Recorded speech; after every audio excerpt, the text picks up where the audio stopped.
So, nearly 2 years ago, Thierry Raspail, the director of the Lyon Biennale, contacted me and invited me to Lyon, and he proposed me to curate the 12th Biennale, the 12th Lyon Biennale. And he explained to me his rule of the game, that he always proposes one word to the curator. And this time he proposed to me the word transmission. And I quite rapidly reacted by saying I would like to work around the notion of narrative art, but with a special interest in the narrative structures, how narratives are being formalized by the contemporary artist. I said contemporary artist, emerging artist, because I think that the biennales, they should be more about contemporary art. It's a bit more about new things presented to the public, to the art world. So Thierry Raspail, he accepted my proposal, and then I went back to my files, and I went back to my network, and contacted different artists and curators and critics and artists and friends, and began to elaborate the selection of the artist for such a concept. I have been traveling around the world for the last 10-15 years, and I've met artists from different continents who are preoccupied by narrative arts, and I can see also that many of these artists have been very much interested in how to renew the formal aspect of the narratives, how one formalizes narratives.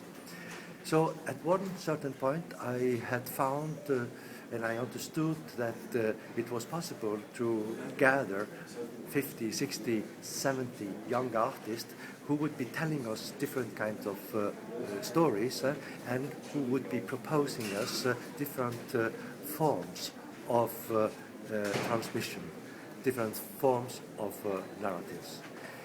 But for me, the exhibition needed also a narrative structure. And that's why I decided not to do a historical exhibition. I decided to speak in first person and to do an exhibition that would be more or less based on my experience, on my knowledge and my sensibility. So I went back into my own history, and I remembered artists like Arrow, who I know from many years and who has been experimenting with new narratives form in painting for the last 50 years. And I went to Yoko Ono, who I've been working with many times and I've done many exhibitions with, and I saw her revolutionary performances from the 70s and the 60s, and I decided to include her into the exhibition. And then, of course, I went back to Rob Grillet, who unfortunately died some years ago, but his, of course, his work remains, and especially his theoretical toolbox. That was very important for me when I went further on into the contemporary art scene.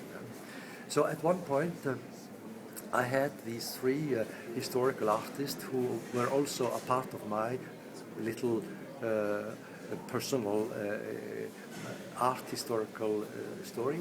And then I said to myself, it would be good to find a few artists who had been important for me these last 10-15 years, artists who have revealed important things concerning the reinvention of narrative structures within contemporary art. And I went to see Matthew Barney, I went to see Fabrice Hibert, and I went to see Jeff Koons and Robert Gober, Anne Listlegård and Bjarne Melgaard, all artists who are very different in their expression, but they are all telling us different kinds of stories in a very different formal way. So with these artists, I was able to have a certain kind of solid background, solid reference for the concept of the exhibition. Concept is narration, concept is narrative structures, and it is quite clear that these artists, these historical artists, they have a very distinct approach to these questions. And then comes the rest of the artists, 50, 60 artists, who are all born in the 70s and the 80s, who are all telling us different kinds of stories. They come from different horizons, they come from different cultures, they speak different languages, but they are all working within the contemporary art and this universal language within this Occidental notion of contemporary art that has become a universal language.